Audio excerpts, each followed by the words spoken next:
This morning, Princess Kate is making her first official trip overseas since her cancer treatment began more than 2 years ago.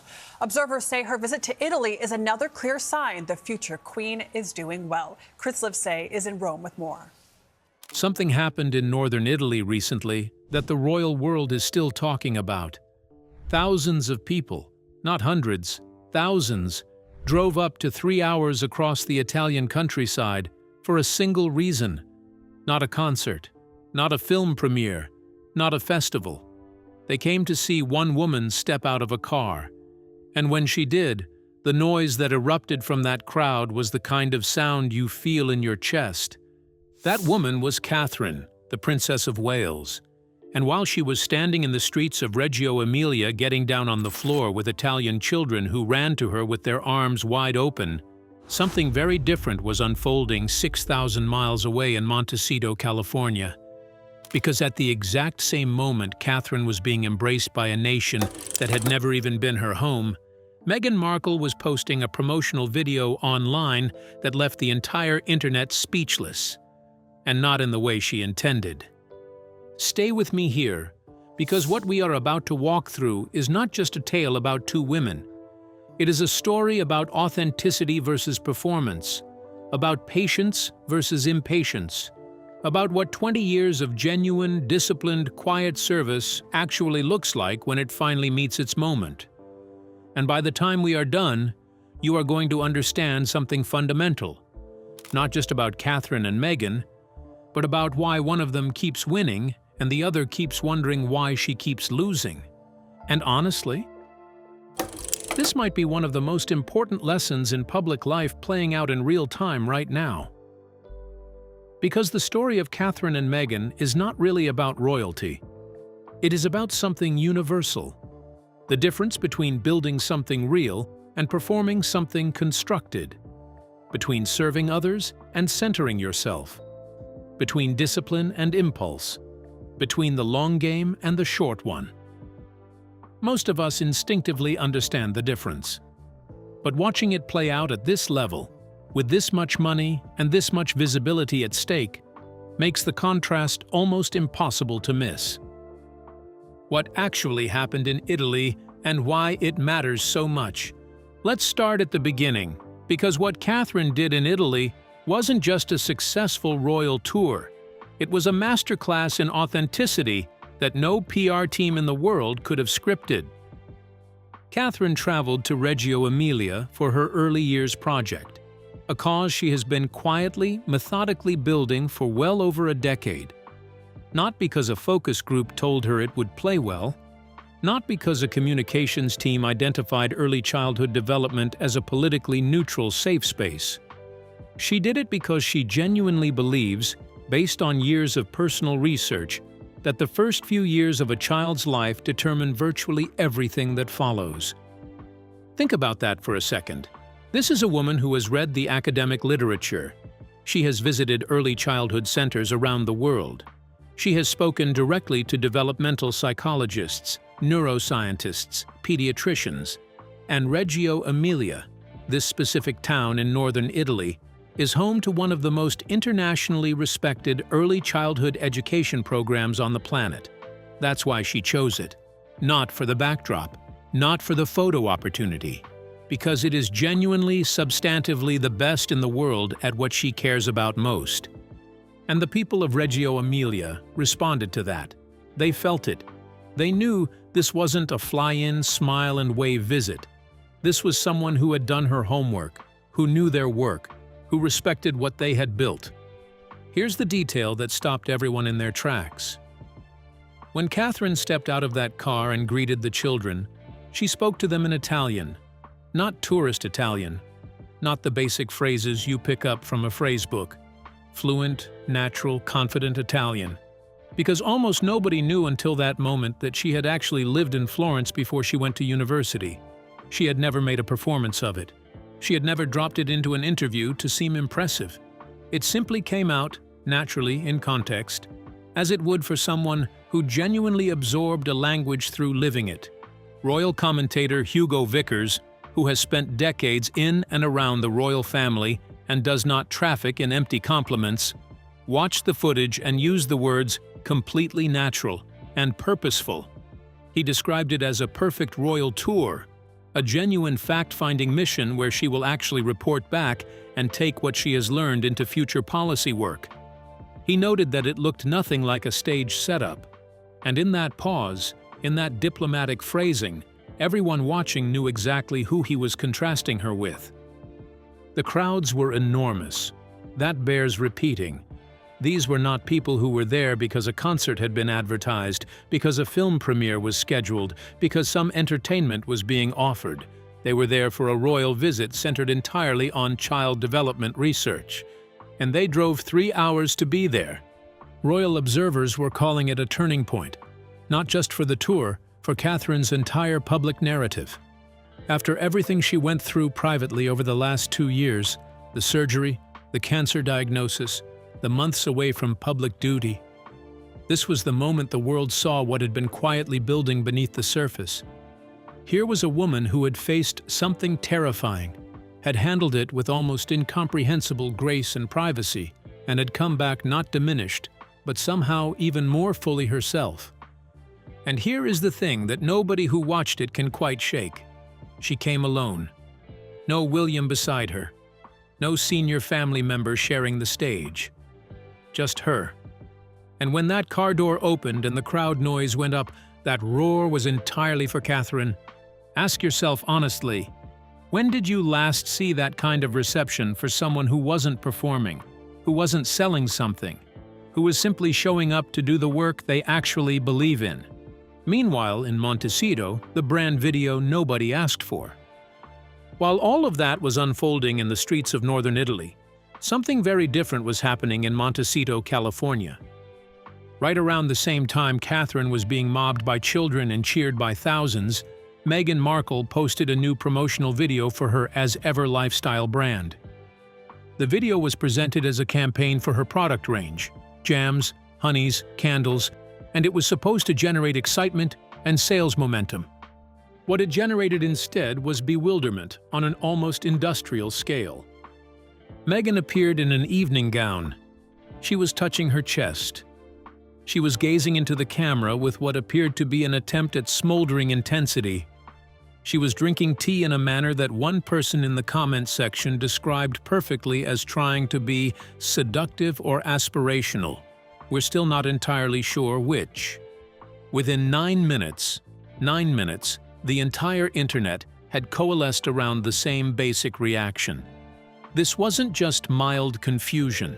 This was the kind of collective, "what am I watching" moment that tends to follow someone who is performing a version of themselves that the audience simply doesn't believe.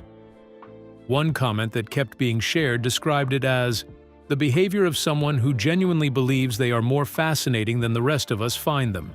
Another said it looked like an audition reel for a show nobody commissioned. And the reason those descriptions circulated so widely is that they captured something true. There is a gap between how Meghan Markle sees herself and how audiences receive her. It has been there for a while, but that week, with Catherine's Italy trip generating rapturous, genuine coverage in parallel, the gap looked less like a gap and more like a canyon. And let's be fair here. Nobody should begrudge anyone the right to promote their business. Building a brand is hard. Running a company in an industry as crowded as lifestyle and wellness is genuinely difficult. But the execution of this video revealed something more troubling than just a misjudged promotional choice. It revealed someone who either doesn't have advisors telling her the truth or has advisors telling her the truth and isn't listening. Which raises the real question: how is the As Ever brand actually doing?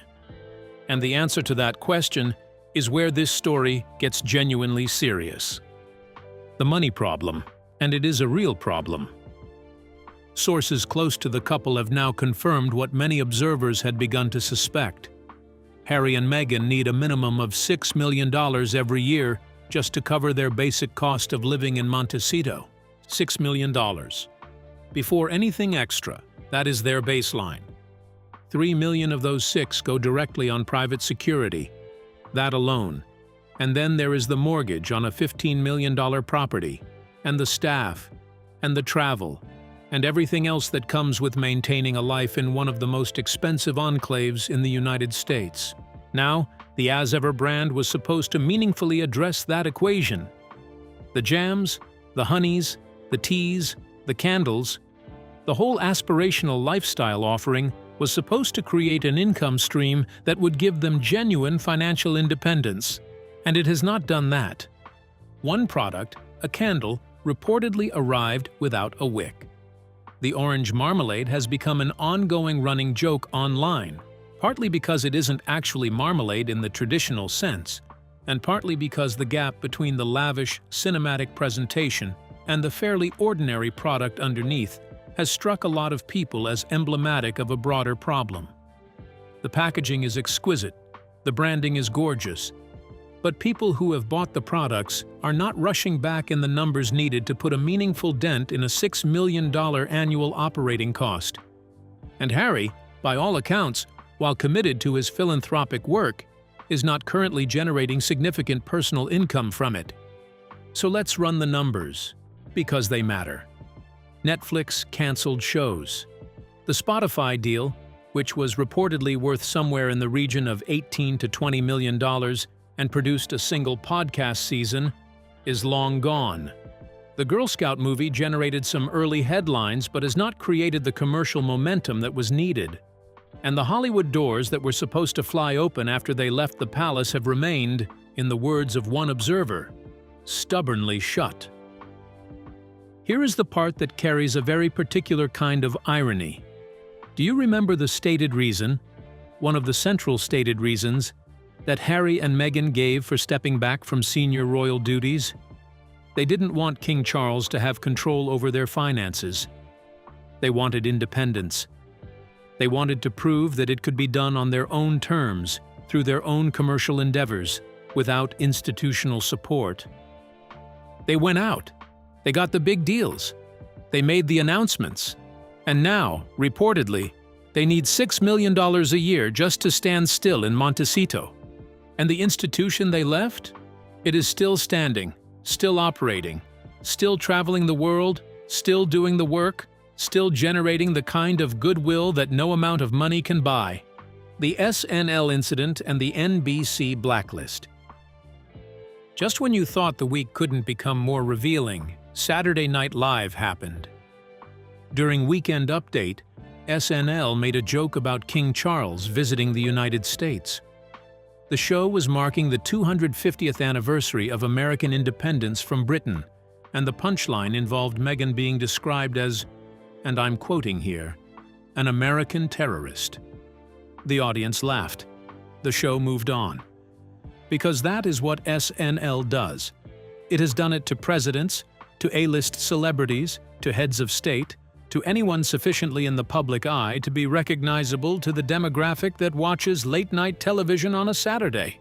Nobody is off limits. Everybody who has ever seen the show knows this. But according to sources, Meghan was not amused, not mildly annoyed, furious. And the reaction inside her circle was apparently immediate. NBC, the network that broadcasts Saturday Night Live, the network that is also, by the way, one of the largest broadcasting entities in the United States, was placed on a permanent blacklist. Now, read that back. NBC, permanent blacklist, because a comedy program made a joke. The source who spoke to Naughty But Nice was clear. Meghan does not laugh when she feels publicly humiliated. She sees the SNL joke not as what it obviously was, a bit of sharp topical comedy that will be forgotten within a news cycle, but as something deliberate, personal, and establishment-sponsored, something aimed specifically at her. And here is where it becomes genuinely consequential, not just as an anecdote, but as a strategic reality. Meghan has historically cultivated CBS as her most important American media relationship. The Oprah interview was on CBS. Gayle King, who is considered part of her inner circle, is a major presence at CBS Mornings. CBS has been the closest thing to a sympathetic home base she has had in American media for years. But CBS has changed. New ownership came in. the late-night host who was openly and enthusiastically supportive of Harry and Meghan, is gone. The news division now has leadership that sits in a very different place politically from where Meghan's brand has historically resided. So the question that observers are now asking quite seriously is this: if NBC is blacklisted and CBS is no longer the reliable ally it once was, exactly where is the media strategy pointing? Because you cannot build a lifestyle brand, promote a business, launch projects, or maintain relevance in modern American culture without media access. You simply cannot. And cutting off major networks because they made jokes that stung is not a sustainable communication strategy. It is the strategy of someone who is confusing feelings with interests. The Invictus crisis, the one thing nobody could argue with.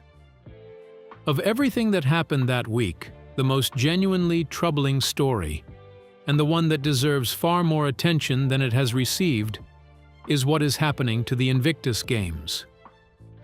The Invictus Games was supposed to be the untouchable part of Harry's post-royal identity. Whatever your position on him personally, whatever your view of the decisions he and Meghan have made, the idea of a major international sporting event designed specifically for wounded, injured, and sick armed forces personnel is unimpeachably good. It comes from something real. The cause has genuine moral weight. Veterans deserve recognition and celebration.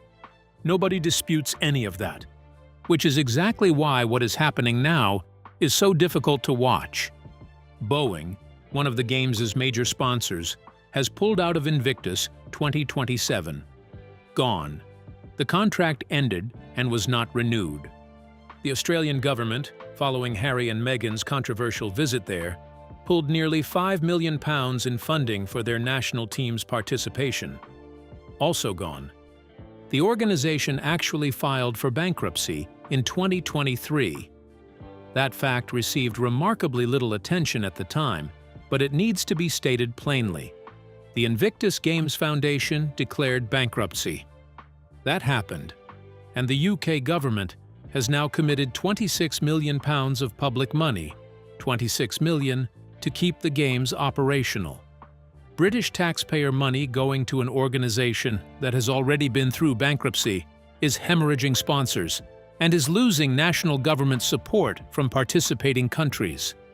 And then there is the allegation from author Tom Bauer, which has been disputed but which donors appear to be taking seriously, given that they keep leaving, that Invictus funds were being directed toward private jets, five-star hotels, and personal travel expenses for Harry and Meghan themselves.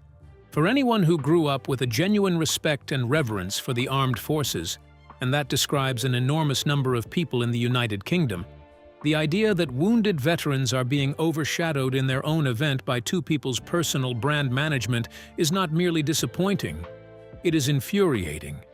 The veterans who compete in the Invictus Games have given something real. Many of them have given limbs, years of their health, pieces of themselves that they will never get back. They deserved better than to have their event become a backdrop for a celebrity couple's ongoing identity project. The essay, and what it really said about the current state of play. On the exact same day that King Charles traveled quietly to Golders Green to personally visit members of the Jewish community who had been violently attacked weeks earlier, an essay appeared in the New Statesman under Harry's name about anti-Semitism in the United Kingdom. Let that timing sink in. The king was on the ground, in the community, doing the actual pastoral work that the monarch has always done, not for cameras, not for bylines, not for content, doing it because those are human beings who were frightened and hurt, and deserve to see their king show up for them personally. And on that same day, a polished, carefully constructed political essay about anti-Semitism appeared in a left-wing magazine under the name of a man who, it is worth remembering, once wore a Nazi costume to a fancy dress party, who has not lived in the United Kingdom for years, and who holds no democratic mandate or institutional accountability whatsoever. Dickie Arbiter, who served as press secretary to the late Queen Elizabeth, and has seen more of the inner workings of the royal family than virtually anyone still speaking publicly, described the essay with one word: contrived. He said everything Harry does is contrived by the people driving him, and that the timing was not accidental. Almost nobody who follows Harry's public output closely believes he actually wrote it. The language is too measured, too politically calibrated. This is a man whose own memoir, which he co-wrote with professional help, still managed to feel chaotic and uncontrolled. This essay reads like it came from a professional political communications team with a very specific agenda. And what was that agenda? Two things, according to those watching closely.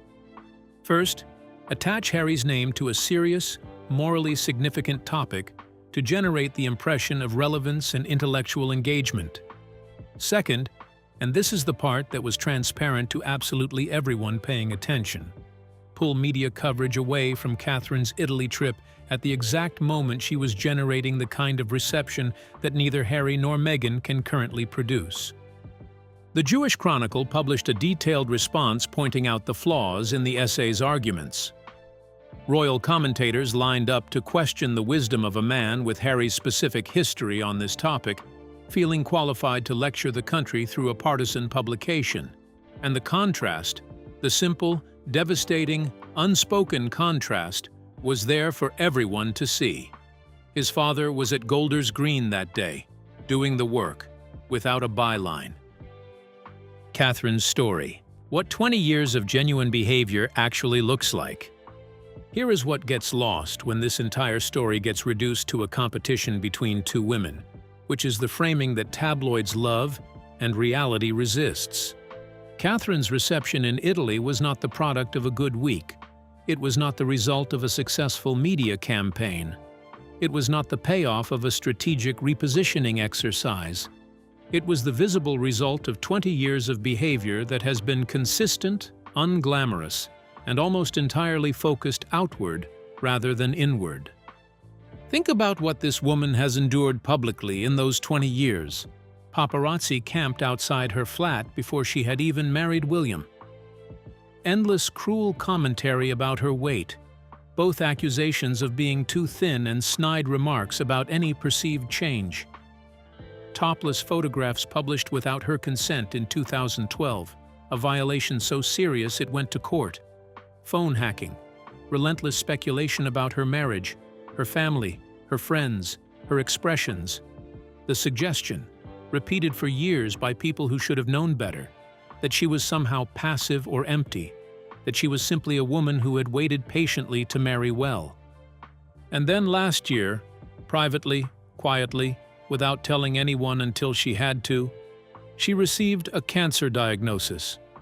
While she was going through treatment, while she and William were figuring out how to explain it to their 3 young children in age-appropriate terms, while she was doing everything a person does when they receive that kind of news, social media decided her absence from public view was suspicious. People who had never met her, who had no relationship with her beyond consuming content about her, felt entitled to demand explanations. Conspiracy theories spread. Her marriage was dissected.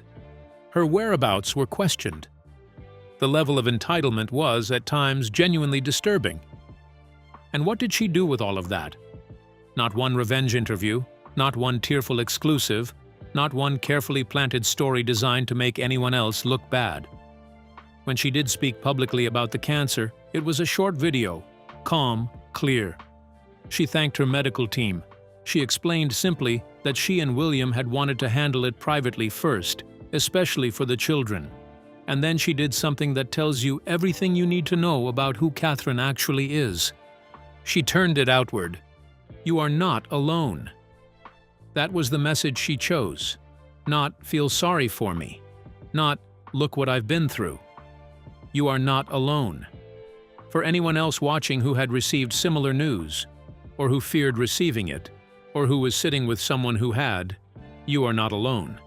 That is not a message you generate from a PR strategy session. That comes from a person who, even at the hardest moment of her private life, is thinking about someone other than herself.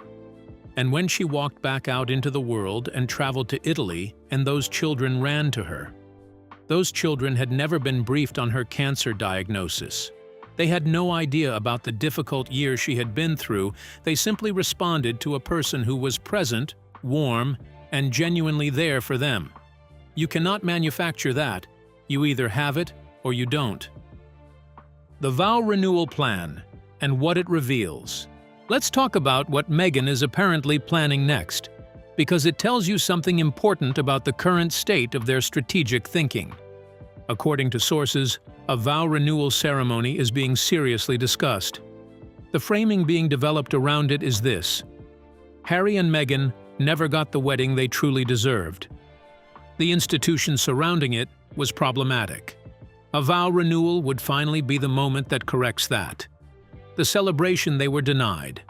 Now, stop. Read that back slowly. Harry and Meghan had one of the most watched royal weddings in recent memory. Billions of people around the world watched it live.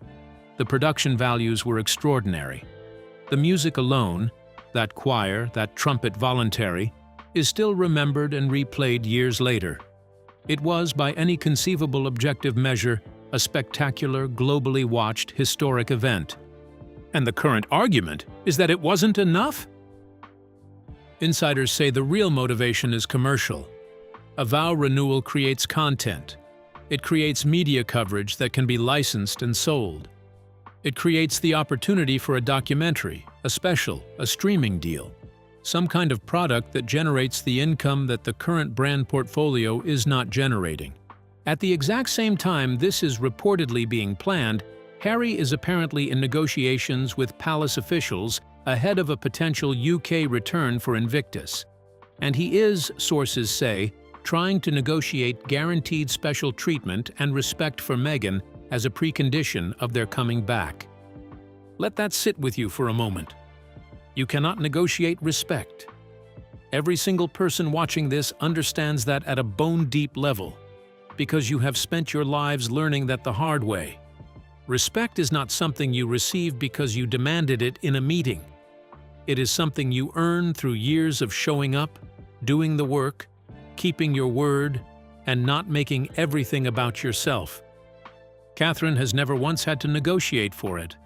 She simply earned it, the only way it can actually be earned. The Australia trip and what comes next. William and Catherine are heading to Australia. And if you remember what Harry and Meghan's Australia trip looked like, the controversy, the funding that was pulled in its aftermath, the general sense that the exercise was more about the couple than about anyone else, then you already understand why this upcoming visit matters so much. William and Catherine are not going to do anything dramatic in Australia. They are not going to issue any statements about Harry and Meghan. They are not going to acknowledge any of the noise. They are going to show up. They are going to do the work. They are going to engage with people genuinely, quietly, consistently, the way they always do. And the comparison will make itself. It always does. That is the part that Meghan never fully grasped from the very beginning, and perhaps still hasn't. The monarchy does not need to publicly defeat you. It does not need to give interviews or issue rebuttals or fight back in the press. It simply needs to continue. It needs to keep showing up, keep doing the work, keep being there. And eventually, the contrast becomes so clear, so obvious, so undeniable, that no amount of brand management or media strategy or carefully placed narrative can obscure it. Not a sultry promotional video, not a political essay dropped for strategic timing, not a vow renewal ceremony designed to generate licensing revenue, not an NBC blacklist. None of it can obscure 20 years of genuine behavior. Section 10. The real lesson and the question only you can answer. Meghan spent years trying to become the star of the monarchy. Catherine spent those same years becoming the future of it. And those are two very different things. Stars fade. They depend on the audience's attention, on media cycles, on constant self-renewal, on the next project and the next story and the next content drop. Institutions endure. They endure because they are built on something deeper than attention. They are built on genuine service, genuine relationships, genuine trust accumulated over time. You cannot manufacture that kind of trust. You cannot buy it, brand it, or announce it into existence.